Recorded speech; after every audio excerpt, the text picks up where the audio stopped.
Merci Seigneur pour ta grâce, pour la faveur que tu me fais, Seigneur, de partager la bonne nouvelle à mes frères et sœurs qui sont là. Seigneur, merci parce que tu veux nous enseigner tous et tu veux nous bénir. Tu ne veux pas que bénir, Seigneur. Tu veux qu'une fois que nous sommes bénis, que nous puissions voir les fruits de la bénédiction, Seigneur. La marche avec toi, l'obéissance à la parole de Dieu. Ce qui est difficile pour moi et pour mes frères, Seigneur, aussi, c'est de mettre cette parole en pratique, Seigneur. C'est là où il y a toute la difficulté, notre Dieu.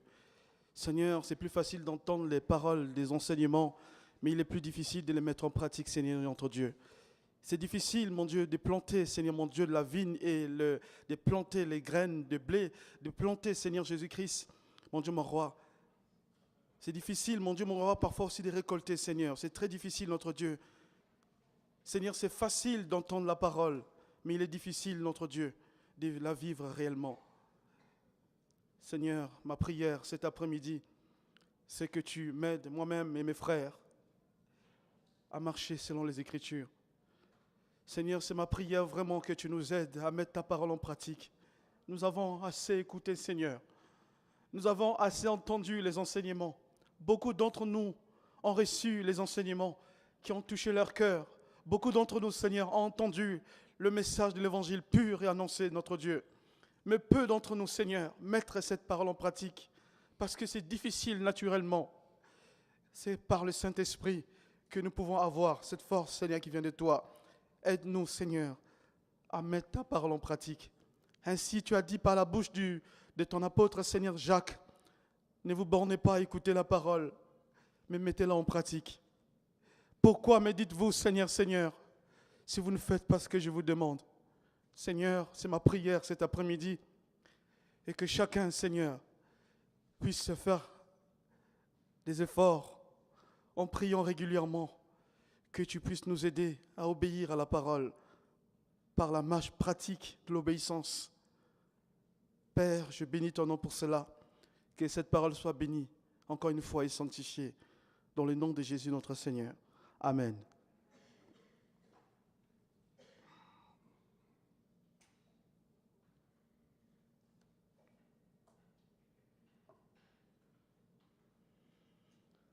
Merci Seigneur. Alors, cet après-midi, je vais partager la parole de Dieu avec vous.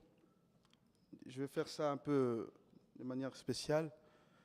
Le Seigneur nous a fait un clin d'œil par ces chants qu'on a chantés tout à l'heure. Savez-vous que vous êtes le temple du Saint-Esprit? Et c'est une grande partie du message qu'on va partager tout à l'heure. Donc le Seigneur nous a fait un clin d'œil par rapport à ces chants. Vous êtes le temple du Saint-Esprit, nous sommes le temple du Saint-Esprit. Donc le temple du Saint-Esprit, la joie, la paix, la force, je ne me rappelle plus des paroles. Mais c'est ça ce que Dieu veut de nous. Sans plus tarder, on va lire la parole de Dieu. Ouvrez tous nos Bibles, s'il vous plaît. Si vous pouvez vous lever, on va tous se lever pour lire la parole, s'il vous plaît.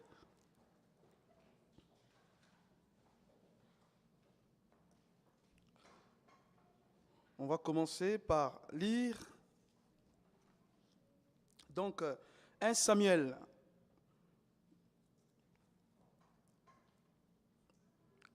1 Samuel, chapitre 5, à partir du premier verset. Ici, il s'agit de l'arche de l'alliance de Dieu. Écoutez ce que la Bible dit à propos de cette arche qu'avait le peuple d'Israël. Les Philistins prirent l'arche de Dieu et la transportèrent à Deben-Ezer, à Sod. Après s'être emparés de l'arche de Dieu, les Philistins la firent entrer dans le temple de Dagon. Dagon, c'était un faux dieu de ce peuple-là. Écoutez bien. Et il dit, et la placèrent à côté de Dagon, donc ce faux dieu statue. Il dit maintenant que le lendemain, les Adodiens se levèrent de bon matin et trouvèrent Dagon étendu le visage contre terre devant l'arche de l'Éternel. Est-ce que vous imaginez l'image? Ils arrivent le lendemain, ils voient la statue, visage contre terre devant l'arche de l'Alliance. Amen. Et la Bible dit, la suite, ils prirent Dagon et le remirent à sa place. Le surlendemain, ils se levèrent de bon matin et trouvèrent de nouveau Dagon étendu, le visage contre terre, devant l'arche de l'Éternel. La tête de Dagon et ses 2 mains étaient abattues sur le seuil. Et il ne lui restait que le tronc. Amen. La première fois, on met Dagon devant l'arche, on voit que la statue est tombée, il n'y avait rien de cassé. C'est juste que le visage était contre terre, c'est comme s'il adorait l'arche. En fait, ils n'ont pas compris l'avertissement. Pour dire que le Créateur était là, ils n'ont pas compris l'avertissement. La deuxième chose, ils arrivent, ils voient que la statue est cassée, une partie, est brisée. Vous me suivez? Regardez la suite. Comme ils sont têtus, mais comme le Seigneur aussi, il ne rigole pas avec sa parole, écoutez ce que la parole dit à la suite. Donc, la tête de Dagon et ses 2 mains étaient abattues sur le seuil, et il ne lui restait que le tronc. C'est pourquoi, jusqu'à aujourd'hui, les prêtres de Dagon et tous ceux qui viennent dans le temple de Dagon à Assod ne marchent pas sur le seuil. La main de l'Éternel pesa lourdement encore sur les Adodiens, et il fit des ravages parmi eux. Il les frappa des tumeurs à Adod et dans le territoire qui en dépend. Quand ils virent cela, les habitants d'Adod dirent: l'arche de Dieu d'Israël ne restera pas chez nous, car il fait peser lourdement sa main sur nous, sur Dagon, notre Dieu. Ils firent venir tous les princes des Philistins et les rassemblèrent chez eux et demandèrent: que pouvons-nous faire de l'arche de Dieu d'Israël? Les princes répondirent: qu'on la transporte à Gath. Et l'on transporta là-bas l'arche de Dieu d'Israël. Mais une fois qu'on y était transporté, la main de l'Éternel fut contre la ville et une très grande terreur. Il frappa les habitants de la ville, depuis le petit jusqu'au grand. Et ils eurent une éruption des tumeurs. Alors, donc au verset 10, ils envoyèrent l'arche de Dieu à Écran. Ils sont tellement têtus. Ils savent que c'est l'arche du peuple d'Israël, mais ils veulent garder cela. Écoutez ce qui se passera encore. Alors, ils envoyèrent l'arche de Dieu à Écran. Lorsque l'arche de Dieu entra à Écran, les Écroniens poussèrent des cris en disant: on a transporté l'arche du Dieu d'Israël chez nous pour nous faire mourir. Nous et notre peuple. Ils firent venir tous les princes des Philistins et les rassemblèrent et dirent: renvoyez l'arche de l'Éternel, du Dieu d'Israël, qu'elle retourne chez elle et qu'elle ne nous fasse pas mourir, nous et notre peuple. En effet, dans toute la ville régnait une terreur mortelle. La main de Dieu y pesait très lourdement. Ceux qui ne mouraient pas étaient frappés de tumeurs et les cris de la ville montaient jusqu'au ciel. Amen. Ça, c'est l'arche de l'alliance de Dieu. Excusez-moi, avant de s'asseoir, un dernier verset, et puis vous pouvez vous asseoir. Excusez-moi. Donc, on va regarder maintenant l'arche de l'alliance. Quand David s'est rendu compte que l'arche est en train de faire des ravages, il s'est trouvé chez un monsieur. Une fois qu'ils ont récupéré l'arche, ils ont combattu le peuple donc des Philistins, ils ont récupéré l'arche de l'alliance. Et David a laissé l'arche, a permis que l'arche soit portée par un inconnu, parce que normalement, c'était réservé aux sacrificateurs. Ce n'est pas n'importe qui pouvait porter l'arche. Il a fait l'erreur. Il ne savait pas, je crois.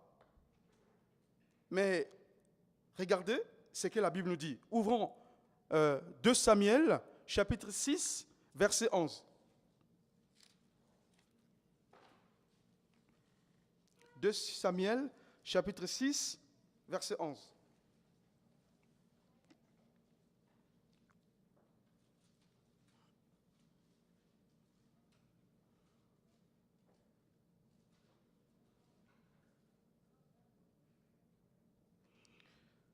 il dit maintenant, donc comme il y avait un jeune homme qui était mort, donc Azza, donc la Bible dit qu'il a tendu la main, donc on va lire à partir du verset, pour comprendre, essayez de remonter un petit peu au verset 6. Donc 2 Samuel chapitre 6, verset 6. Lisons rapidement. Lorsqu'ils furent arrivés à l'ère des battages des Nacan, Uzza tendit la main vers l'arche de Dieu et la retint, parce que les bœufs les faisaient pencher. La colère de l'Éternel s'enflamma contre lui, et Dieu le frappa sur place à cause de sa faute. Uzza mourut là, près de l'arche de Dieu. David fut troublé de ce que l'Éternel avait infligé une telle punition à Uzza. Cet endroit a été appelé jusqu'aujourd'hui Péré d'Uzza. Au verset 11 maintenant, regardez. Il dit, l'arche de l'Éternel resta 3 mois dans la maison d'Obed-Édom, de Gath. Donc quand il a récupéré l'arche, il ne voulait plus que n'importe qui porte l'arche. Ce sont les personnes réservées qui ont repris l'arche et ils ont laissé chez Obed-Édom. Et tout ce qui lui appartenait à cause de l'arche de Dieu, de David, il dit au verset 12, donc au verset 11, l'arche de l'Éternel resta 3 mois dans la maison d'Obed-Édom, de Gath. Et l'Éternel le bénit, ainsi que toute sa maison. On vint dire au roi David, l'Éternel bénit la maison d'Obed-Édom et tout ce qui lui appartient à cause de l'arche de Dieu. David s'est mis alors en route et il fit monter l'arche de Dieu depuis la maison d'Obed-Édom jusqu'à la ville de David. Amen. Vous pouvez vous asseoir, s'il vous plaît. Alors, vous voyez l'importance de l'arche. Ça, c'est l'Ancien Testament, ce n'est pas la réalité. Mais on va voir la réalité après. Cette arche représentait la présence de Dieu. L'arche de l'Alliance représente la présence de Dieu. On n'a pas le temps de le détailler. Je crois que plusieurs fois, les pasteurs qui sont passés là ont détaillé, donné un peu l'explication. Mais on n'a pas le temps d'expliquer tout ça. Mais n'oubliez pas que cette arche représentait la présence de Dieu. Ce n'était pas qu'une simple caisse. C'était une caisse, à l'intérieur, il y avait beaucoup de choses, il y avait 2 anges au-dessus. Donc il y avait le lieu saint et le très saint, que nous connaissons tous. Et ce n'est pas n'importe qui pouvait porter cette arche-là. Et ce jour-là, David a fait l'erreur de laisser ces jeunes hommes mettre sa main, donc de porter l'arche, et donc par sa bonne conscience, il ne voulait pas que l'arche tombe, c'est normal. C'est comme vous avez, quand quelque chose veut tomber, vous avez cet instinct, tout de suite, vous voulez toucher pour que ça ne tombe pas. Et c'est ce qu'il a fait, et du coup, la Bible dit que Dieu l'a frappé. Qu'est-ce qu'on va tirer comme leçon dans ce qu'on vient de lire, avant de voir la suite? Mes chers frères et sœurs, c'est que Dieu veut nous dire ici clairement que la présence de Dieu est une chose importante. Quand Dieu est présent quelque part, il est au-dessus de tout. Aucun Dieu ne peut faire face à lui. Dieu a prouvé, il a démontré à travers d'autres peuples qui combattaient le peuple d'Israël qu'il était le seul vrai Dieu. Et beaucoup de peuples de cette époque-là ont reconnu que le Dieu d'Israël était le vrai. Nous avons aussi la preuve même avec cet évangéliste, à l'époque, ce ministère n'existait pas encore, quand on l'envoyait dans la ville de Ninive. Donc, vous connaissez l'histoire avec Jonas, merci. Jonas, pareil, il était dans le bateau. Les gens qui étaient dans le bateau, ils se sont dit, mais qu'est-ce qui se passe? Et il fallait que Jonas révèle qui est son Dieu. Il dit, c'est moi qui fais toutes ces choses-là, c'est ma faute.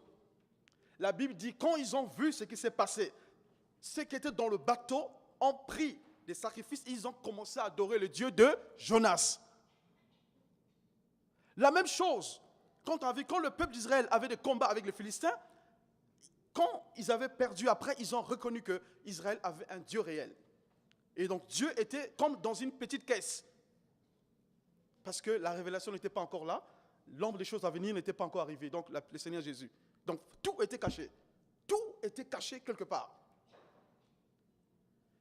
Donc, ce peuple-là ne savait pas que l'arche, c'est Dieu qui était présent, était là dans sa présence.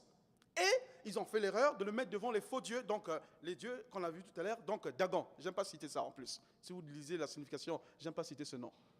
Et ce dieu-là était devant l'arche. Le lendemain, ils arrivent, ils voient que la statue était complètement couchée.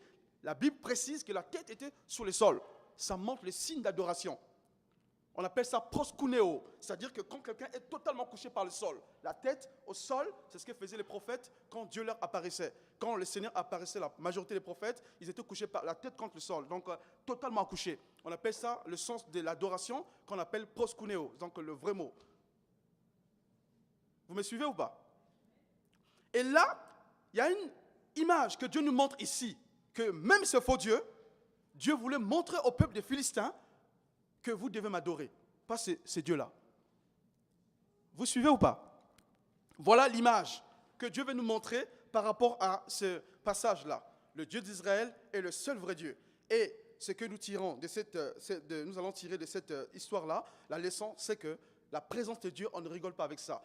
Il faut chercher la présence de Dieu, de travailler cette présence-là pour que cette présence-là soit permanente en nous. Les chrétiens est un enfant de Dieu qui est baptisé du Saint-Esprit, donc qui parle en langue, c'est une bonne chose. Mais celui qui n'est pas baptisé du Saint-Esprit, c'est très difficile pour lui de voir certaines choses. Je n'ai pas dit que c'est un chrétien inférieur. Mais quand vous êtes rempli du Saint-Esprit, et surtout quand vous parlez en langue, vous allez voir ensuite, là, ce qu'on va regarder là, il y a beaucoup d'autres choses que tu te diras, Seigneur, merci de m'avoir baptisé du Saint-Esprit. Il y a beaucoup d'avantages. Mais il n'est pas le meilleur chrétien pour dire que si tu es baptisé du Saint-Esprit, que tu es plus que les autres. En aucun moment, la Bible mentionne cela. Mais c'est lié à la présence de Dieu et aussi de garder la présence de Dieu de manière permanente en nous, puisque nous sommes le temple du Saint-Esprit. Amen. Regardez maintenant le lien que je vais faire par rapport à ce qu'elle vient de lire. On a dit tout à l'heure que l'arche représentait la présence de Dieu. Et que quand il y avait la présence de Dieu devant les faux dieux, Dieu se manifestait, les gens reconnaissaient que l'arche de Dieu était vraiment la présence de Dieu et que ce Dieu-là était le vrai Dieu réel, donc le Dieu d'Israël. Maintenant, on va ouvrir nos Bibles, s'il vous plaît, dans le livre des Corinthiens. 1 Corinthiens, chapitre 14. Non, on va lire un peu plus. 1 Corinthiens, chapitre 6. Ouvrons dans 1 Corinthiens, chapitre 6.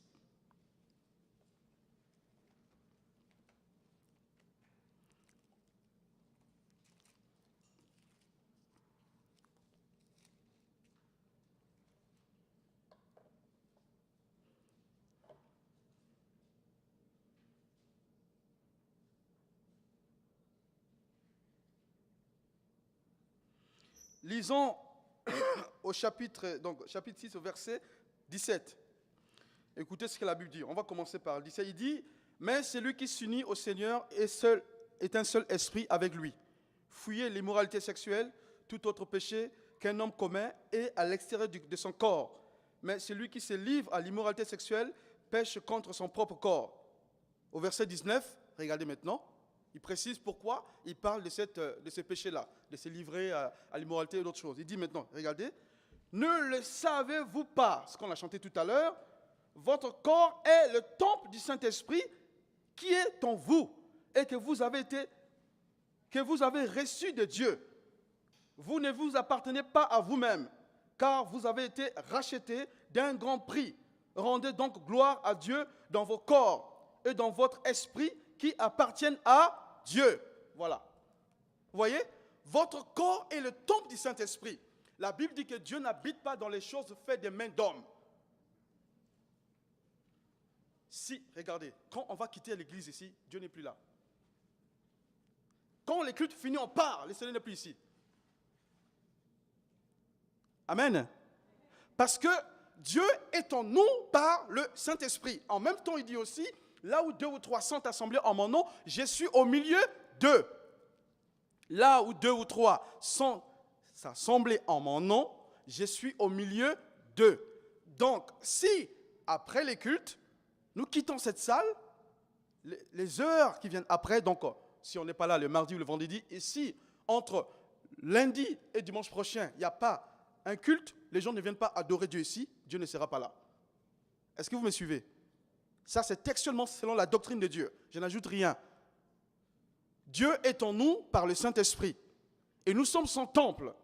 Et Dieu nous dit, mais non, nous ne devons pas livrer nos corps à d'autres choses. Parce que nous sommes le corps, le temple du Saint-Esprit. Regardons, retournons en arrière. Quand on regarde le peuple d'Israël, on dit qu'en fait, donc, ce peuple-là avait l'arche. Comment l'arche, avec des prêtres et des sacrificateurs, ont pris l'arche avec donc Josué. Les prêtres ont pris l'arche, ils ont mis le pied, dès qu'ils ont posé leurs pieds dans le Jourdain, la Bible dit que le Jourdain s'est ouvert. Frère, la présence de Dieu, on ne rigole pas avec ça. Quand vous réalisez que vous êtes le temple du Saint-Esprit, je n'ai pas dit que si vous partez à la scène, la scène va s'ouvrir, je ne dis pas ça. Hein. Que puisque vous êtes le temple du Saint-Esprit et que vous partez vers la scène et que vous allez passer, la scène va s'ouvrir. Non, je ne parle pas de ça. Parce que Dieu agit pour des choses importantes. Il n'agit pas n'importe comment. Quand j'étais jeune, on était tellement, vraiment à chaud à fond quand on était baptisé du Saint-Esprit, on voulait faire toutes les expériences comme Moïse. On ne savait pas que Moïse opérait dans l'ombre, même les Samuel, tous les prophètes. Donc on est parti, on partait prier dans les brousses. On priait, on jeûnait, on priait, frère. On passait beaucoup de temps. Et un jour, je me suis dit, je vais faire l'expérience. J'avais soif. J'ai prié. Et j'ai dit, oh Seigneur, permets que là où il y a ce trou, il n'y a que l'eau sort que je bois au nom de Jésus. 1 heure, rien. Jusqu'à moi 3 heures, jusqu'à 15 heures comme ça là, le soir. Il n'y avait rien, j'avais soif. Rien ne s'est passé. Le Seigneur dit, il ne fait pas des choses n'importe. Écoutez, je ne savais pas, j'étais ignorant. Pour moi, je croyais que quand je vais prier, Dieu va faire. Non, Dieu fait en fonction de ce qu'il a envie de faire, parce qu'il a besoin de quelque chose. Dieu peut faire un miracle, c'est pour un but. Il ne fait pas des miracles pour le plaisir de les faire. Est-ce que vous êtes d'accord? Le Seigneur fait des miracles parce qu'il y a un but précis. Donc on perdait notre temps à faire et après on s'est rendu compte. Le Seigneur, par les pasteurs où on était, nous a dit, mais non, attention. Dieu n'agit pas comme dans l'Ancien Testament. Il fait toujours le faire. Mais ce qu'il fait, c'était dans l'ombre. Ce que Moïse a fait avec le peuple d'Israël, il peut le faire aussi aujourd'hui. Mais c'est pour quel but il va le faire? On n'a pas besoin de certaines choses. Tu n'as pas besoin de démontrer que Dieu est réel si, par exemple, ton bâton ne transforme pas en serpent. Tu n'as pas besoin de ça. Vous êtes d'accord? Donc, c'est ce qu'on faisait. Nous, on ne savait pas. On était ignorants. Notre corps est le temple du Saint-Esprit. Et que le Saint-Esprit est en nous. De manière puissante, il agit, il est pleinement en nous. La personne réelle du Saint-Esprit est en nous. Il n'est pas en partie. Non, il est réellement en nous. Et sa présence est là. Si les gens qui étaient avant nous, qui ont marché, donc à l'époque de Josué et à l'époque de Moïse, ils ont vu des véritables miracles. Même à l'époque de David, avec l'arche. Frère, Dieu peut faire plus avec nous. Parce que nous sommes son temple. En tant que temple du Saint-Esprit, le temple de Dieu, Dieu nous révèle beaucoup de choses. C'est-à-dire que notre temple et le corps est saint. Quand on dit saint, c'est pas on peut venir nous adorer. Non, je parle des saints. Le Seigneur a le plaisir de nous utiliser pour faire tout ce qu'il veut pour sa gloire. Il peut vous réveiller à n'importe quelle heure pour aller prêcher dans une rue. Il peut vous dire, prenez le vol, partez en Afghanistan. Amen. Amen.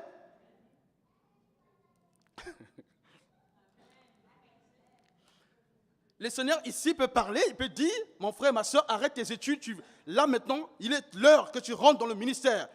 Prends le vol, retourne en Afrique et c'est là où je t'ai appelé. Amen. Il peut dire ça aussi. Il peut dire, va dans telle ville. Il peut te dire, va en Martinique. Tu restes là-bas 5 ans, tu vas prêcher. Tu rentres pas. Si tu viens en France, ça va être autre chose pour toi. Mais moi, je veux que tu vas en Martinique. Parce que Dieu a parlé. On a lu tout à l'heure que notre corps, nous nous appartenons plus à nous-mêmes. Donc, puisque le Seigneur habite en nous par le Saint-Esprit, nous sommes le temple de Dieu. Le temple de Dieu, il y a quoi exactement? Quand on parle du temple de Dieu, quand le peuple partait au temple, qu'est-ce qu'ils faisaient? Ils adoraient Dieu. Et notre corps est le temple du Saint-Esprit et en nous, Dieu y habite. Et nous devons maintenant travailler cette présence afin qu'elle soit palpable, que les gens voient. Quand les gens touchent, ils savent que ce garçon-là ou cette jeune fille-là, Dieu est avec elle. Amen. Amen. Voilà pourquoi je voulais vous donner ces premiers versets. Un deuxième verset, on va regarder dans 2 Corinthiens toujours. 1 Corinthiens, pardon, excusez-moi. 1 Corinthiens, chapitre 3,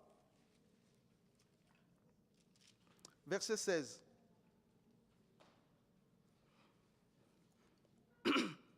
Écoutez, il y a plus de précision ici. Il dit, 1 Corinthiens chapitre 3, verset 16. Ne savez-vous pas que vous êtes le temple de Dieu et que l'Esprit de Dieu habite en vous? Si quelqu'un détruit le temple de Dieu, Dieu le détruira aussi. Car le temple de Dieu est saint. C'est ce que vous, c'est ce que je suis, c'est ce que tu es ma sœur, c'est ce que tu es mon frère. Acclamons le Seigneur pour cette grâce. Merci Seigneur. Frère, c'est une bénédiction. Ça paraît simple, mais les gens ne comprennent pas. Les gens du monde, ils disent, c'est pas possible. Comment le Dieu créateur, là, tu es son temple? Il dit, oui, mais ils ne croient pas. Parce que dans leur tête, c'est la même chose avec le Seigneur Jésus. Quand on leur dit que le Seigneur Jésus est le Fils de Dieu, ils ne croient pas. Leur seul raisonnement, surtout les musulmans, que Dieu ne peut pas avoir un fils. Parce qu'ils ne comprennent pas que c'est spirituel. Parce que nous aussi, nous sommes les enfants de Dieu. Oui ou non? Et il dit, maintenant, il ne veut pas que nous soyons seulement enfants, il veut que nous devenions au stade de fils. Vous suivez? Donc, quand je dis aux musulmans, une fois, j'ai dit à un collègue, je suis un enfant de Dieu. Il dit, on va aller manger, s'il te plaît. Parce que c'est incompréhensible. Parce qu'ils raisonnent avec la pensée naturelle. Ils ne comprennent pas. C'est normal, puisque toi et moi, on ne l'a pas évangélisé. C'est normal qu'ils ne comprennent pas. Si on lui parle de Dieu, on prie pour lui, jusqu'à ce que Dieu va l'ouvrir les yeux, il va comprendre, il dit, ah ouais, c'est vrai. Mais c'est normal qu'il ne comprenne pas parce que la Bible dit que l'intelligence est voilée. Il ne peut pas comprendre. Non, ce n'est pas possible. Aucun homme ne peut sauver un homme. C'est impossible, frère. On ne peut pas sauver un homme. Un homme ne peut pas... Le frère qui ne peut pas délivrer, je ne peux pas délivrer un homme. Aucun homme ici ne peut délivrer un homme. C'est impossible. Dieu est obligé de passer par toi et moi pour que le musulman voit que Dieu est réel. Et c'est Dieu qui doit faire cette démonstration pour convaincre ces jeunes musulmans qui ne croient pas. Et je ne peux pas les critiquer parce qu'il est ignorant, il ne sait pas. Il ne peut pas savoir, il est ignorant. Ses parents lui ont appris depuis le bas âge que tu dois lire les Corans, tu dois lire tout. Mais moi, je suis le temple du Saint-Esprit. Lui, il est ignorant. Qu'est-ce que je dois faire? Et c'est ce que nous allons voir maintenant dans la suite. Regardez. Ceux-là qui sont conscients, qui sont le temple du Saint-Esprit, c'est ce que nous sommes, dit la Bible. Frère, quand on est conscient de cela, donc ces personnes-là qui sont conscients, qui sont le temple du Saint-Esprit, Dieu fait beaucoup d'exploits avec eux. Parce qu'il ne souille pas ce corps. Il préserve ce corps. Il traite durement ce corps. Ils assujettit à beaucoup de choses pour que la gloire de Dieu puisse se manifester. Ils se mettent à part parce que ce corps est à Dieu. Ils mettent ce corps à part pour le Seigneur. Parce que ce corps appartient au Seigneur. La Bible dit que celui qui s'unit au Seigneur est devenu une seule tente. Voici la réalité que Dieu nous donne cet après-midi, mes chers bien-aimés. Allons-nous mettre cela en pratique? Moi, j'ai dit oui, faisons-le, mes chers frères et sœurs. Et nous verrons des exploits que Dieu va faire avec nous. Amen. Le Seigneur nous aime, mes chers frères et sœurs.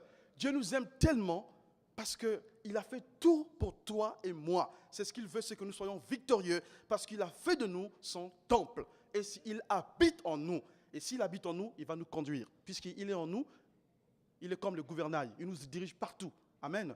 La carcasse du bateau ne peut rien. C'est celui qui est là qui l'emmène à gauche, à droite. Le bateau ne connaît rien. Il est là. Si on l'emmène à gauche, c'est comme la voiture. Quand je vais au nord, la voiture va au nord. Je vais à droite, la voiture va à droite. Mais la voiture, c'est une carcasse. Elle ne fait rien. Amen. Voilà la parole de Dieu que je voulais partager en première partie. Donc, n'oublions pas que la présence du Saint-Esprit, la présence de Dieu en nous est une réalité et que cette présence de Dieu qui est en nous doit se manifester à l'extérieur pour que les autres voient. Mais pour le faire, on va le lire, c'est dans Éphésiens. On va voir maintenant comment, en tant qu'enfants de Dieu, ayant été baptisés du Saint-Esprit, ayant reçu la plénitude de l'Esprit Saint, je parle en premier pour ceux-là qui sont baptisés du Saint-Esprit, qu'ils parlent en langue. On verra le cas de ceux-là qui ne parlent pas en langue. Vous me suivez ou pas? Je parle d'abord de ceux-là qui ont fait l'expérience de la Pentecôte, ceux qui parlent en langue d'abord. Je ne parle pas d'abord de ceux-là qui ne parlent pas en langue. Je parle d'abord de ceux-là qui ont reçu la plénitude, les bénéfices qu'il y a. Et on va parler de ceux-là qui ne parlent pas en langue, ce qu'ils doivent faire, parce que c'est important d'être baptisés du Saint-Esprit, car ça va les éviter à faire beaucoup d'erreurs. Mais ça ne veut pas dire que ceux qui parlent en langue ne font pas des erreurs. Vous me suivez? Gloire à Dieu. Ouvrons nos Bibles tous ensemble. Regardons maintenant dans Éphésiens.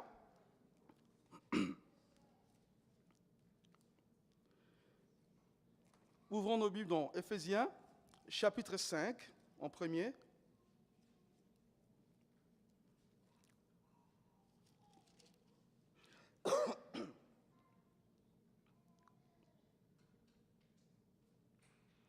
Éphésiens, chapitre 5, au verset 18. Écoutons ce que la Seigneur nous dit par la bouche de l'apôtre Paul. Ne vous enivrez pas de vin, cela mène à la débauche. Soyez au contraire remplis du Saint-Esprit. Dites-vous des psaumes, des hymnes, des cantiques spirituels, chantez et célébrez de votre cœur les louanges du Seigneur.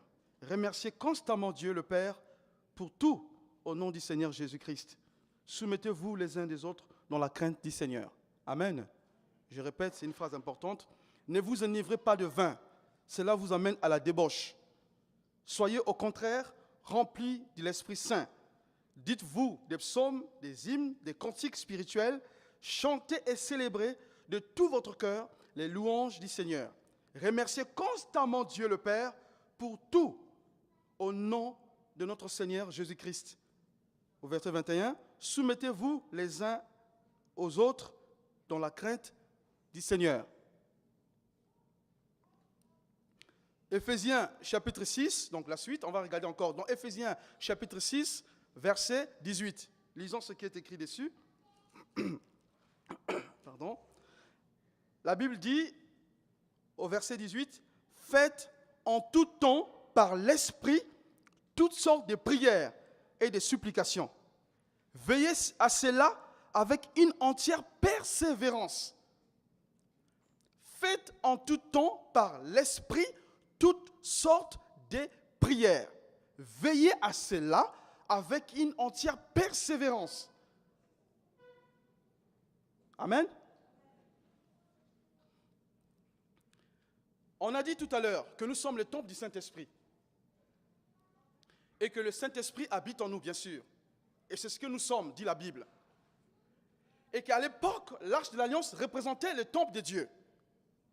Et la présence de Dieu, parce que Dieu habitait dans cette caisse, entre guillemets, parce que la présence de Dieu était là. À chaque fois qu'on déplaçait l'Arche de l'Alliance, il y a quelque chose qui s'est passé automatiquement quand il y avait un danger. Dieu agissait. Et quand le peuple d'Israël s'est trouvé devant le Jourdain,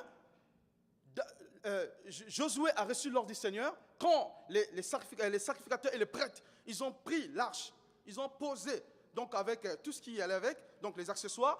Dès qu'ils sont rentrés dans l'arche, dans le Jourdain, la Bible dit que le Jourdain s'est ouvert en deux.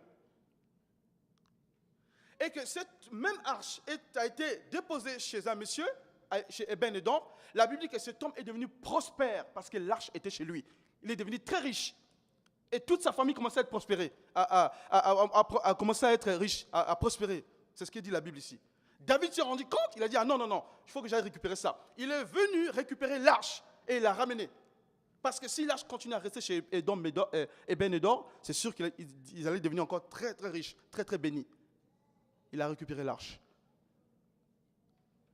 Et Dieu nous a montré tout à l'heure, on a vu que, donc par rapport à ce que je disais, que c'était la représentation. Dieu n'est pas dans une caisse, c'était une image, l'ombre des choses à venir.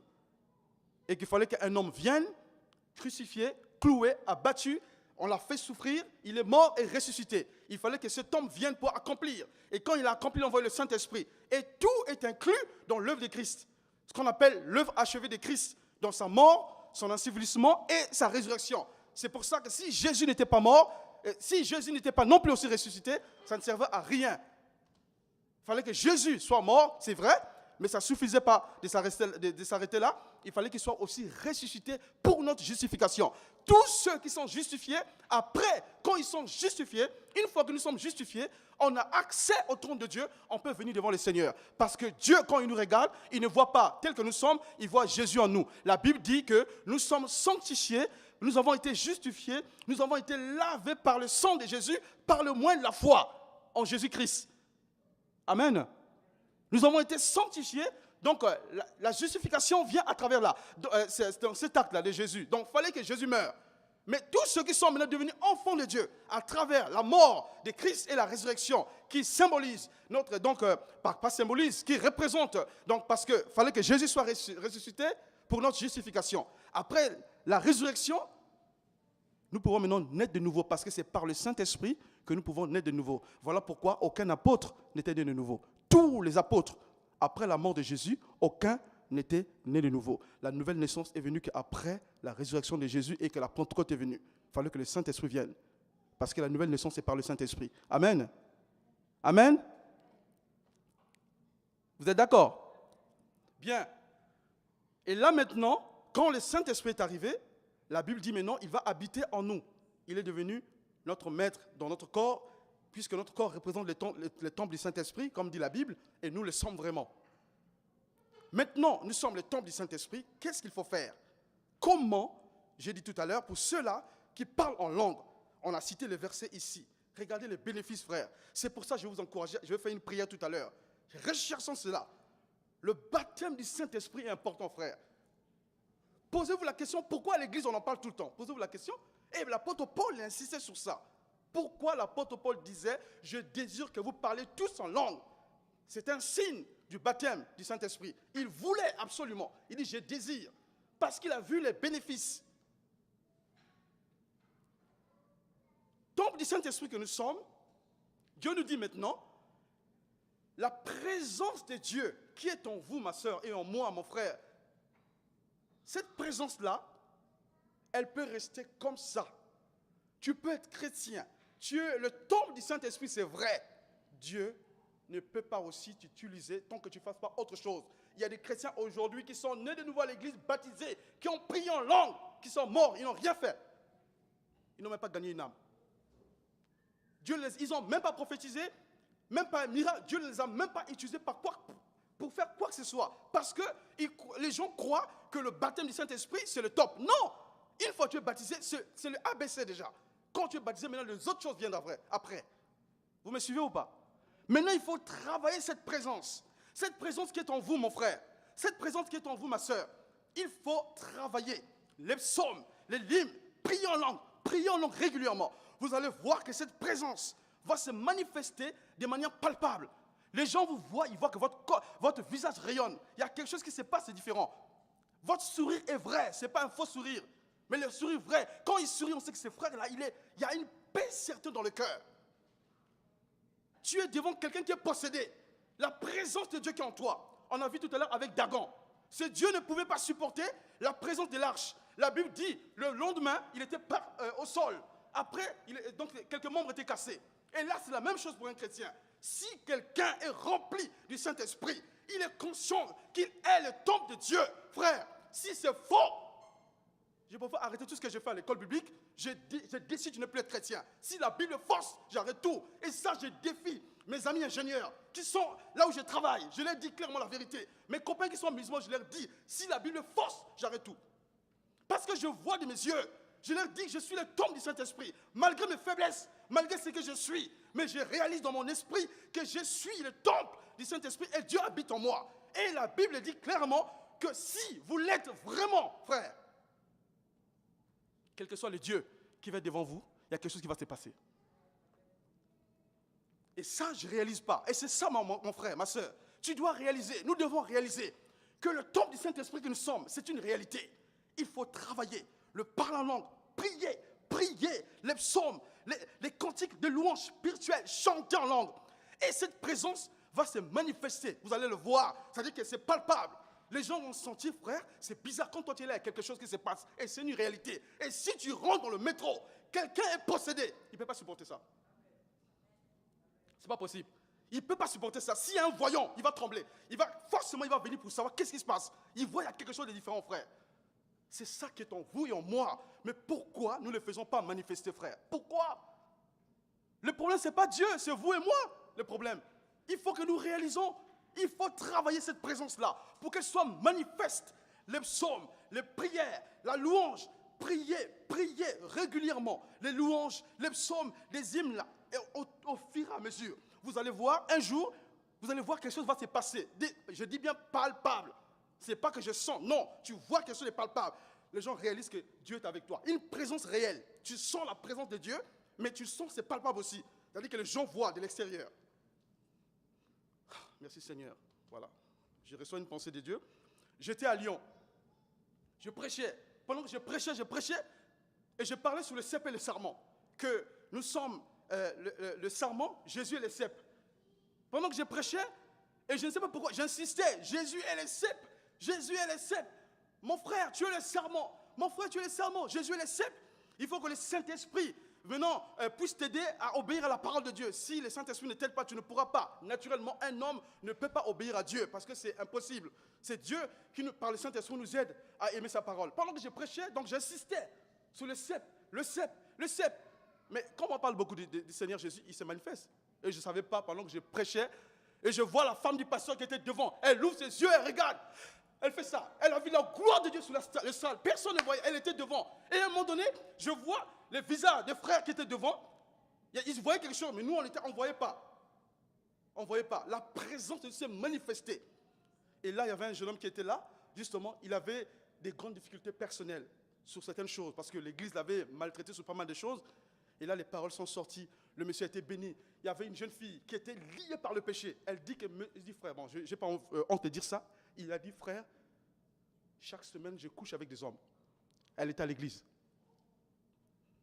Quand cette présence s'est manifestée, elle ne pouvait pas. Elle tremblait. Elle dit, frère, je pêche tous les jours. Qu'est-ce que je dois faire? Elle dit, non, ce n'est pas moi le pasteur. On s'est assis, on a discuté. Elle pleurait. Mon frère, comment je vais faire? Je n'arrive pas. Elle ne pouvait pas supporter. La présence était tellement forte. Tous ses péchés ont été révélés. Elle ne pouvait pas cacher. Est-ce que vous me suivez? C'est ça, frère. C'est en toi, ma soeur. C'est en toi, mon frère. C'est en moi. Développons tout simplement cela. Dieu ne te demande pas beaucoup d'efforts. La seule chose, obéissons au Seigneur. Restons dans l'humilité. La paix entre frères et sœurs. Qu'il n'y ait pas d'animosité, pas d'amertume, ni de colère. Il faut qu'il y ait la paix. Que tu sois en paix envers tes frères et sœurs, tes collègues de travail. Et qu'il n'y ait rien qui mette un grain de sable dans ta vie. Quand tu sens quelque chose qui ne va pas, débrouille-toi pour que tu sois en paix avec les autres. Et quand tu es en paix avec les autres, c'est une bonne chose devant Dieu. Et là, quand tu pries, tu es en paix avec Dieu. Même si ce n'est pas le même jour. Peut-être que la présence de Dieu, tu le verras de manière palpable. Une semaine plus tard, un mois plus tard, ce n'est pas grave. Mais le fait que tu as déjà un pied dedans, les gens voient quand même que ce frère ou cette sœur-là, il y a Dieu qui est avec lui ou bien Dieu est avec elle. Les gens sentent la présence de Dieu avec toi, mais tu ne te rends même pas compte.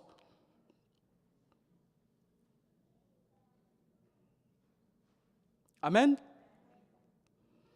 C'est ça, Dieu veut nous dire, cet après-midi. La présence de Dieu est réelle. Elle est vraiment réelle, mes chers frères et sœurs. C'est à nous de faire des demandes à Dieu pour nous aider à marcher selon cette parole-là. Et c'est cette parole qui va nous aider justement à regarder ce que Dieu a dit pour nous. C'est-à-dire que dans ces paroles qu'il a données là, il y a des promesses. Et nous, on s'attache à ce qu'il a dit. On lui demande la force et il nous aide maintenant à marcher comme il veut qu'on marche. Vous suivez ou pas? Vous ne pouvez pas marcher selon la parole de Dieu par vous-même, ni moi d'ailleurs. Vous demandez à Dieu, Seigneur, aide-moi, selon ce qui est écrit, je n'y arrive pas. Puisque le Saint-Esprit qui est en moi, va m'aider. Saint-Esprit, aide-moi. On ne prie pas le Saint-Esprit, bien sûr, mais tu demandes au Seigneur. Et le Saint-Esprit va t'aider, il va te pousser à obéir à la parole de Dieu. Au fur et à mesure, la paix va être en toi. Les hymnes, les psaumes, le parler en langue. Plusieurs fois, vous parlez régulièrement en langue. Vous allez voir que le Saint-Esprit va extraire ce qui est en vous. Il va vous démontrer que vous n'êtes rien par vous-même. Le Saint-Esprit va vous montrer les points sombres de ta vie. Ma sœur, le Saint-Esprit va commencer à te montrer les points sombres de ta vie. Sans que tu parles au pasteur ni à quiconque. Mais tu es là, tu pries, Dieu te montre réellement qu'est-ce qui ne va pas. Tu commences à prier en langue. Et là, Dieu te donne même l'interprétation. Tu comprends exactement qu'est-ce que Dieu veut dire de ta propre vie. Et là, tu es là en paix avec Dieu. Tu pleures, tu te répands de tous tes péchés et tes erreurs. Et là, quand tu sors, tu as une paix certaine. Alors, à votre avis, quand ce frère ou cette sœur va prier pour un malade, ou bien cette personne va sortir dans la rue pour évangéliser, croyez-vous que Dieu va rester indifférent? Je n'ai pas dit qu'il y aura forcément un miracle, mais il y a quelque chose qui va forcément se passer. Parce que Dieu est avec lui. Le miracle, ce n'est pas seulement quelqu'un tombé par terre, il est guéri d'une maladie. La personne qui est en face, une parole prophétique, une parole de révélation, va toucher le cœur de la personne, il reconnaît réellement que ce que tu as dit est vrai. il vient à l'église, il écoute la parole de Dieu, la personne est touchée, et justement, il vient, il est baptisé du Saint-Esprit, ou bien il tombe dans les eaux de baptême, il devient un enfant de Dieu, né de nouveau. Amen. C'est ce que Dieu attend de toi et moi, mon frère. Alors, la question que je me pose cet après-midi, allons-nous obéir à la parole de Dieu, mes chers frères et sœurs? Allons-nous rester là seulement, en train d'écouter, d'écouter, soit à un moment se mettre à genoux pour dire Seigneur, non, j'ai assez écouté. Aide-moi maintenant à mettre en pratique la parole. Écouter, c'est bien, frère, c'est très bien d'écouter. C'est une très bonne chose qu'on fait ici. Mais c'est mieux encore que celui même qui est là, qui écoute, par exemple celui qui va écouter la vidéo, ou bien celui qui va prendre un DVD qui écoute, il n'a jamais été là dans la salle, il a simplement écouté, il obéit, Dieu peut l'utiliser. C'est que Dieu attend de toi et moi, c'est qu'on obéisse à la parole de Dieu.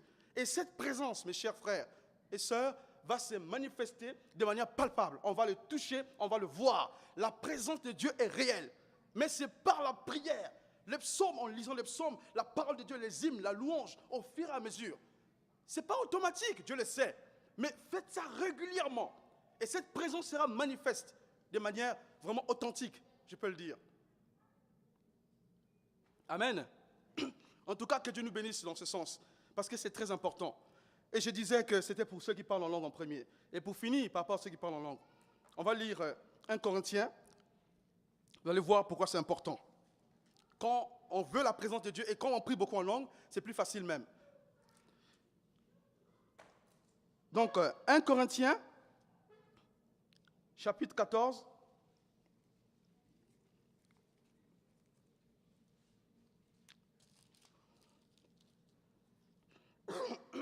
Je commence au verset 2. Écoutez bien. En effet, celui qui parle en langue ne parle pas aux hommes, mais à Dieu. Car personne ne le comprend. Et c'est en esprit qu'il dit des mystères à Dieu. Regardez. J'étais avec un frère baptiste, un pasteur. On discutait. C'est après que j'ai compris pourquoi Dieu voulait que j'aille dans une école biblique baptiste. Je vais vous dire pourquoi. Parce que je devais aller à CTS, là où il avait fait le pasteur Jean-François et d'autres frères. Et ces jours-là, on était là, on discutait sur la doctrine du Saint-Esprit. Et quand on discutait, j'ai levé le doigt. J'ai dit, il y avait le prof. J'ai dit, monsieur, je vous défie. J'ai dit, je défie tous les frères ici, là. C'est bien d'écouter que le pasteur a dit telle chose, telle chose. Même si vous ne croyez pas ce que d'autres personnes ont dit, mais la Bible est claire. Pourquoi voulez-vous chercher les choses de midi à 14h, comme on dit chez nous? Les choses sont simples. Tu cherches à gauche ou à droite. Les choses sont simples. Pourquoi? Ne rentre pas dans ta chambre, tu demandes à Dieu. Même si ce n'est pas le même jour, dans les jours qui viennent, ça peut arriver. Maintenant, ce n'est pas vrai, c'est pour les apôtres. Et puis, quand on parle en langue, il faut que les gens les comprennent. Il dit, bon, tu n'as pas lu ta Bible. Donc, on a lu ça.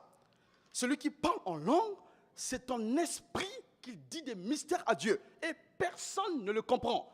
Donc, j'ai dit, ils ont confondu les dons des langues, ou quand tu parles en langue, je me souviens une fois, on était dans une nuit de prière, pendant qu'on priait, j'ai parlé une langue, voilà, connue. Pour moi, j'ai parlé en langue. Et à la fin, c'est arrêté comme ça. Lui, c'est pas vrai. Il m'a dit, tu as parlé le chinois du XVIe siècle. C'est un langage aujourd'hui que le vieux chinois, en fait, parle de ça. C'est un chinois du XVIe siècle, du VIe siècle, pardon. C'est un chinois des montagnes. C'est-à-dire que quand tu parles de ça, un jeune chinois ne comprendra pas. Mais il faut quelqu'un qui a étudié. C'est comme en français. Quand le français qu'on parle aujourd'hui n'est pas plus ou moins ce que, à l'époque des rois, c'est pas pareil. Vous voyez, les expressions ne sont pas pareilles. Il m'a dit, frère, ce que tu disais, tu as dit telle chose pour l'enfant d'un pasteur, ça. Parce qu'il y a telle chose dans la vie de l'enfant du pasteur. Il dit, ah bon? Et Dieu est en train d'agir et tout ça. Elle a interprété parce que j'ai parlé dans une langue. Ça, c'est le don des langues. Parce qu'elle a compris. Il y a un autre don, quand tu parles en langue, les gens n'écoutent pas, ils ne comprennent pas, parce que c'est en esprit qui te dit des mystères. La Bible dit, personne ne te comprend. Maintenant, ça, c'est pour ton recueillement personnel. Tu es, comme le pasteur le dit souvent, tu es seul dans ta chambre, ce que moi j'appelle le lieu secret. Tu pries régulièrement en langue, personne ne comprend. Et là, maintenant, il faut demander l'interprétation. Que Dieu te donne d'interpréter ce que Dieu est en train de te dire par le Saint-Esprit. Il va te dire exactement, ton parler en langue, ça signifiait quoi? C'était quel problème? C'était quelle bénédiction? Ou c'était quoi exactement Dieu était en train de te dire? Ça peut être aussi une langue inconnue. C'est-à-dire quelqu'un ici, je me rappelle une fois aussi on priait. Pendant qu'on priait, j'ai parlé une langue et quelqu'un a dit qu'en fait c'était la langue de tel pays. Ça, c'est quelqu'un qui avait l'interprétation. Ce n'est pas que l'interprétation donnée par Dieu, non, mais c'est parce que cette personne-là a interprété par rapport à la connaissance qu'il avait, parce qu'il connaissait cette langue-là. C'est la même chose qui est arrivée le jour de la Pentecôte. Quand le Saint-Esprit est descendu, tous, ils parlaient en langue. C'était des langues connues, parce que les gens qui venaient écoutaient les apôtres parler dans leur langue natale. Donc, il n'y avait pas l'interprétation de manière spirituelle, comme Dieu nous dit ici dans 1 Corinthiens en disant que celui qui parle en langue, c'est un esprit qui dit des mystères et personne ne le comprend. Maintenant, il faut l'interprétation pour comprendre ça. C'est différent d'une langue connue que toi, tu ne connais pas. Par exemple, tu es en train de prier en anglais, tu ne connais pas l'anglais, mais quelqu'un ici qui est un anglophone, qui comprend l'anglais, il n'a pas besoin d'un don d'interprétation, mais c'est sa langue natale, il comprend. Il dit, mon frère, tu as dit telle chose. C'est ce qui s'est passé à la Pentecôte. Est-ce que vous suivez? Amen. Donc, aujourd'hui, pas tous les frères, quelques frères avec qui je suis à l'institut là-bas, il y a un qui a déjà fini sa thèse, il a fini tout, il est même déjà pasteur avec les jeunes donc, à Bruxelles. Aujourd'hui, il a été touché. Il y a un autre frère, à la fin du cours, il m'a poursuivi jusqu'au métro. On a fait la route ensemble. Il y a une route à Bruxelles, là, vous voyez, il y a tellement de monde. Quand vous faites, il y a beaucoup de boutiques, donc on a traversé avec beaucoup de monde, donc on a profité de parler. Elle m'a dit, frère, vraiment, je fais l'expérience que tu as dit.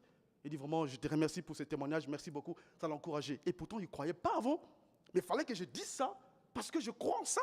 Et je sais que je suis le temple du Saint-Esprit, et aussi, ils sont le temple du Saint-Esprit. La seule chose, ils sont bloqués parce qu'ils ne croient pas que Dieu peut les baptiser du Saint-Esprit. C'est ça le seul blocage qu'ils ont. Mais c'est aussi les enfants de Dieu quand même. S'ils meurent, ils vont au ciel. Mais ils ne feront pas les mêmes exploits que toi et moi. Est-ce que vous me suivez? Amen. Donc, Dieu le dit clairement ici, c'est en esprit qu'on dit des mystères à Dieu. Et au verset 14, il dit, en esprit, en effet, si je prie en langue, mon esprit est en prière, mais mon intelligence demeure stérile. Même mon intelligence demeure stérile. La présence de Dieu en toi et en moi, il faut permettre que cette présence soit manifeste. Il y a Dieu qui est en toi. Il y a la présence de Dieu en toi et avec toi. Mais c'est la présence de Dieu avec nous qui crée des problèmes. La présence de Dieu est en nous par le Saint-Esprit parce que nous sommes le temple du Saint-Esprit. Mais c'est cette présence avec nous qui crée des problèmes. Peu de chrétiens voient des fruits. Et pour voir des fruits, c'est ce qu'on a cité tout à l'heure, dans Éphésiens, il faut beaucoup de temps dans la prière, les hymnes, les psaumes, la communion fraternelle aussi, la paix les uns avec les autres, prier régulièrement, chercher la communion avec Dieu. Et ça va t'aider, mon cher frère et ma chère sœur. Et tu vas faire beaucoup d'exploits avec le Seigneur. Certaines épreuves même, facilement tu pourras les vaincre par la présence de Dieu. Quand tu es conscient de Dieu qui est avec toi. Je me rappelle mon pasteur au Congo, quand j'étais jeune, j'étais à l'église au Congo. À l'époque de la KGB, vous connaissez tous, en Russie, c'est une des forces spéciales. C'est un peu comme la CIA aux États-Unis. Donc ils ont attrapé un évangéliste. Ils l'ont mis dans un petit cachot, ils appelaient ça. Mais ce frère avait compris une seule chose. Il savait qu'il devait bientôt mourir. On lui a donné un verre d'eau. Il y avait du cyanure. Le cyanure, c'est un poison très dangereux. Si on met dans un verre d'eau une petite goutte de cyanure, tous ceux qui vont boire vont mourir. Tous, tout le monde ici. Et donc, on lui a donné un verre. Il y avait le cyanure dedans. On lui a donné, il croyait qu'il allait mourir. 1 heure, 2 heures, 3 heures, 4 heures, jusqu'à 7 heures. Le frère ne mourait pas. Ils ont fermé la porte, ils disent, c'est pas grave, on va le laisser, il va mourir. Ils sont partis. Ils croyaient qu'il était mort. Mais le frère n'était pas mort. Il a pris le verre. Je me souviens du témoignage que le pasteur disait, j'ai encore les paroles en esprit. Il dit, il a pris le verre. Il a dit, Seigneur Jésus, je te remercie. Oh, ça me fait... Il dit, Seigneur, je te bénis, je te loue et je te rends grâce. Parce que tu es avec moi. Il a pris le verre. Il a bu devant les messieurs qui étaient à côté là. Les gens de la KGB. Dès qu'il a fini, ils ont dit, bon, il va mourir. Rien ne s'est passé. Et ce n'était pas une seule goutte. Ils ont mis du cyanure dedans. Et ce n'était pas quelques millilitres, non, beaucoup. Et c'est pour ça dire que rien qu'une petite goutte, tout le monde va mourir ici. Mais ils ont mis beaucoup pour qu'ils sachent qu'il est complètement mort. Rien ne s'est passé. Après, ils ont envoyé un agent qui est venu. En fait, ils ont pris au niveau de l'omoplate. Ils ont percé pour l'enlever quelque chose qui était au niveau du bras. Il a crié. Il dit, Seigneur, aide-moi. Il a souffert parce que c'est un homme de Dieu. La même nuit, un ange lui est apparu. Il a vu une lumière là où il était. Et donc, il y a une main qui s'est posée au niveau de son bras. Et là où il avait mal, tout est parti. Frère, je ne connais pas la fin du témoignage parce qu'il a dit que ce frère est sorti indemne. Et Dieu l'a fait grâce. Je ne vais pas dire des faux témoignages, je m'arrête là où je connais. Je ne connais pas la fin de l'histoire, mais il a dit que le frère est sorti et Dieu l'a béni, vraiment. Et ce témoignage est arrivé jusqu'au pasteur. Parce qu'il partait beaucoup en Russie. Frère, ce monsieur a reconnu que Dieu est avec lui. Quand il a même prié, il a dit, Seigneur Jésus, merci. Il dit, tu es avec moi. Il est conscient que Dieu est là. Si l'Arche de l'Alliance a fait ce miracle devant ce faux Dieu, mais vous et moi, nous sommes que plus que l'Arche de l'Alliance, Dieu est en nous réellement. On ne peut pas avoir peur des sorciers, on ne peut pas avoir peur des francs-maçons, on ne peut pas avoir peur d'un diseur de bonne aventure, on ne peut pas avoir peur d'un voyant. Je les cherche même, je ne les trouve pas à Paris. Mais je vous dis la vérité, quand je me promène, une fois, je vous ai dit, quand j'étais à Château-Rouge, les gens qui donnent des prospectus là, des petits marabouts là, qui donnent, venez, il y a telle chose, on va vous bénir. Il dit, monsieur, écoute, si tu veux, on fait la démonstration devant tout le monde. T'as quel Dieu? T'as quoi? C'est des statues. Frère, il faut être conscient. Ayons cela, frère. Cette force que Dieu a mis en nous, nous sommes le temple du Saint-Esprit. Dieu est avec nous, frères. Soyez conscients, soyons conscients. Et on verra beaucoup de choses se passer. Personne ne peut vous toucher. Jésus a dit, craignez celui qui peut tuer qui? Quoi? Il faut craindre celui qui peut tuer l'âme et qui peut le jeter dans la géhenne. Mais ne craignez pas celui qui peut tuer le corps. Croyez à cela. La présence de Dieu est en vous, mais il faut que cette présence soit aussi avec vous. Vous allez le voir de vos yeux. Amen. Je vais m'arrêter par ces passages-là. C'était pour vous encourager, frère. Dieu veut t'utiliser, ma soeur. Dieu veut t'utiliser, mon frère. Dieu veut nous utiliser. Mais jusqu'à quand allons-nous dire, Seigneur, aide-moi à obéir à la parole de Dieu? Certaines épreuves, par la présence de Dieu, vous pouvez vous y échapper. Frère, j'ai eu des difficultés quand j'étais étudiant. Je vous ai déjà dit, quand j'étais en Bretagne, je menais une vie de débauche, une sale vie. Tu peux croire que tu es le meilleur. Mais quelqu'un m'a dit, mais non, tu crois pas que c'est parce que tu mets la débauche que tu arrives à faire certaines choses, comme les gens dans le monde, que tu es bon. Non, tu n'es pas bon, tu as un problème. Il dit, tu as un problème. Aujourd'hui, quelqu'un dans le monde, quand il fait beaucoup de bêtises, on va dire qu'il est bon, il n'est pas bon. Il fait, pour Dieu, cet homme-là doit être délivré. Et moi, je ne savais pas. J'étais étudiant et j'étais chrétien. Le Seigneur m'a baptisé du Saint-Esprit et je me souviendrai toujours de l'heure, de la date, de l'année. C'était en 2000, c'était en février, un après-midi. J'étais là à l'église, j'étais là en février, un après-midi, un jeudi. J'étais là. Quand j'ai reçu le baptême du Saint-Esprit, un an après, c'était sec, il n'y avait plus rien. Le péché a tout bloqué. Je ne parlais plus en langue, frère. Je ne pouvais pas. J'étais en péché, frère. Parce que je ne pouvais pas extraire ce qui est en moi. La Bible dit que le Saint-Esprit habite en moi. C'est la seule personne qui est capable de communiquer avec Dieu. La Bible dit que personne ne connaît l'Esprit si ce n'est... Bon, lisons 1 Corinthiens 2,10. Regardez ensemble ce que la Bible dit. Regardons ensemble 1 Corinthiens 2, chapitre 10. Non, verset 10, pardon. Chapitre 2, verset 10. Regardez ce que la Bible dit.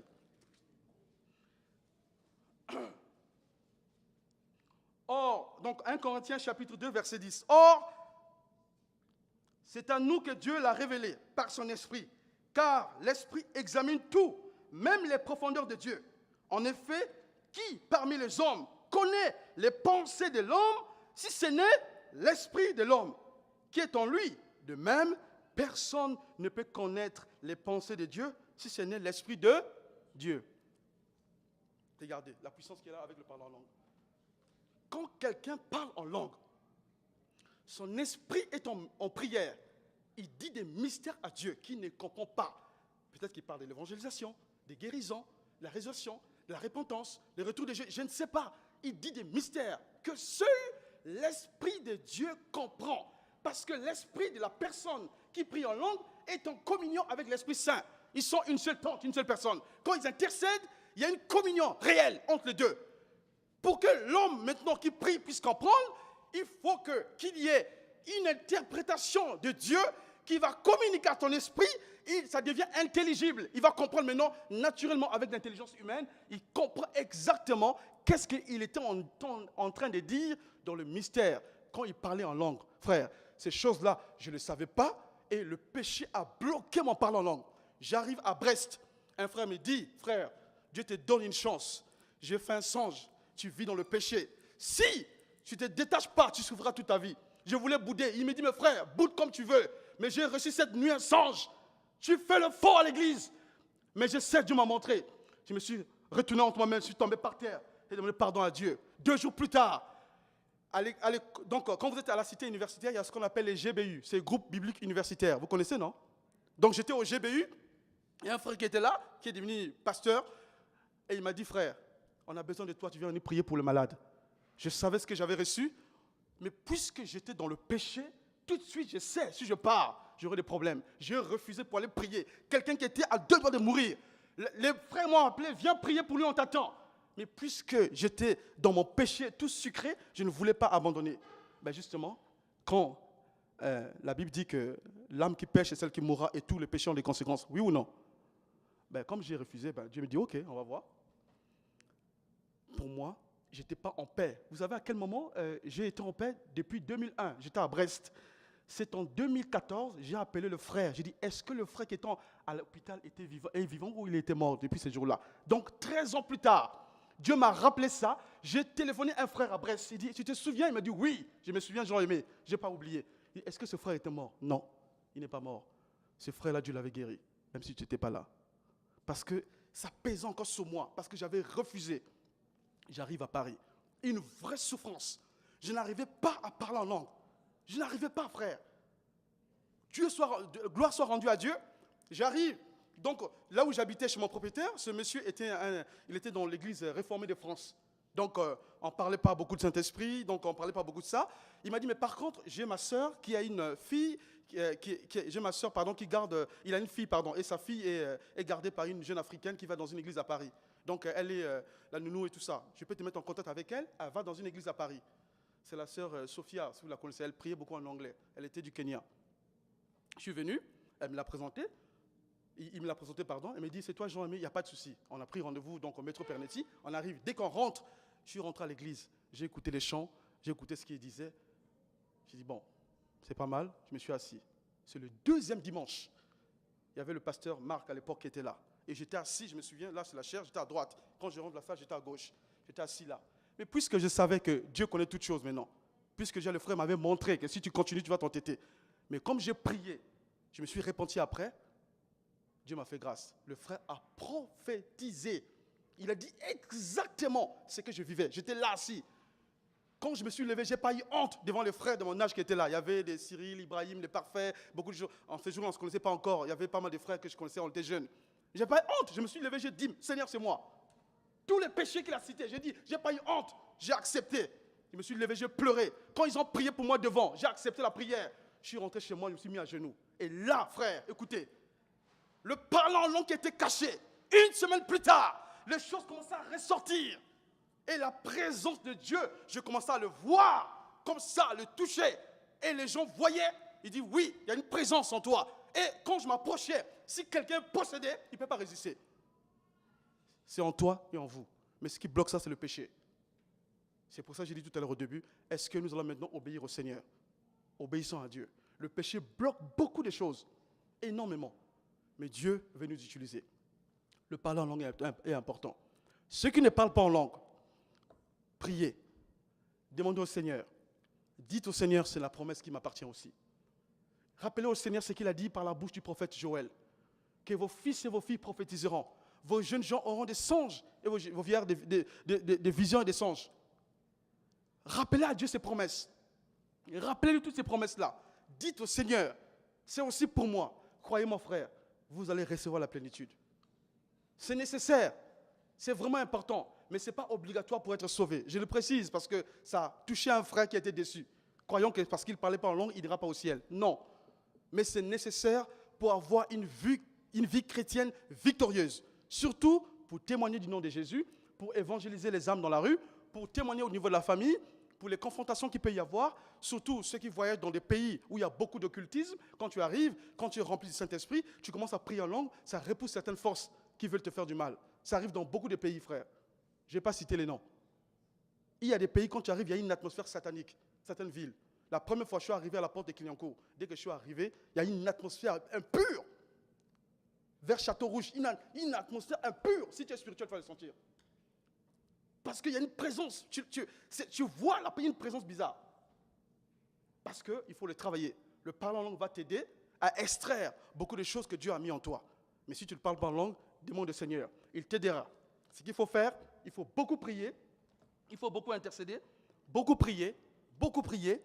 Les psaumes, la lecture de la parole de Dieu, de manière régulière. Venir à l'église, être en frère avec des frères et des sœurs. Ainsi, tu verras, Dieu te baptisera tôt ou tard du Saint-Esprit. Beaucoup adoraient Dieu par des hymnes, des cantiques spirituels, des cantiques qui sont inspirés. Les cantiques spirituels, c'est ceux-là qui parlent et chantent en langue. On peut aussi chanter en langue, ça arrive. Pendant que tu es en train de prier en langue, il y a des chants qui viennent en toi et tu chantes des langues inconnues. Mais tu ne sais pas que ça vient de Dieu. Amen. Donc, je vous encourage vraiment, chers frères, chères sœurs, les temps sont mauvais. Dans les temps de la fin, la présence de Dieu va beaucoup t'aider. Quand tu es conscient que tu es le temple du Saint-Esprit, quel que soit ce qui arrive dans la vie, Dieu va t'aider parce que quand tu vas commencer à prier en langue, les choses vont commencer à se passer. La présence de Dieu peut repousser beaucoup de choses. Ça va repousser beaucoup de choses. Et cette présence est nécessaire. L'Église en a besoin. Moi, je crois que dans ta vie, tu en as aussi besoin. Nous en avons tous besoin. Beaucoup aujourd'hui ont fait vraiment des naufrages de la foi à cause de cette présence qu'il n'y en avait pas. La vie chrétienne était devenue sec. Les gens n'arrivaient plus à prier. Ils n'écoutent plus la voix de Dieu. C'est normal que la vie soit sèche. Complètement, elle séchait. Cette vie, il n'y avait plus rien. Mais le fait qu'ils ont compris, ils se sont repentis. Ils commencent à prier en langue, prier en langue, prier en langue régulièrement. Et il y a des choses qui commencent à remonter à la surface. Et c'est ce que Dieu veut pour toi et pour moi. Que Dieu vous bénisse.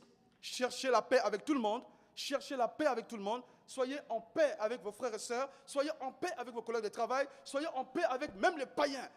Qu'il n'y ait aucun grain d'animosité. Rien, aucune amertume. Et vous verrez ce que Dieu va faire. Et à la fin, Dieu nous demande cet après-midi, obéissez à ma parole. Si vous m'appelez Seigneur, obéissez aussi à ce que je vous demande. Que Dieu vous bénisse. Soyez fortifiés. Amen. Nous sommes le temple du Saint-Esprit. Merci Seigneur.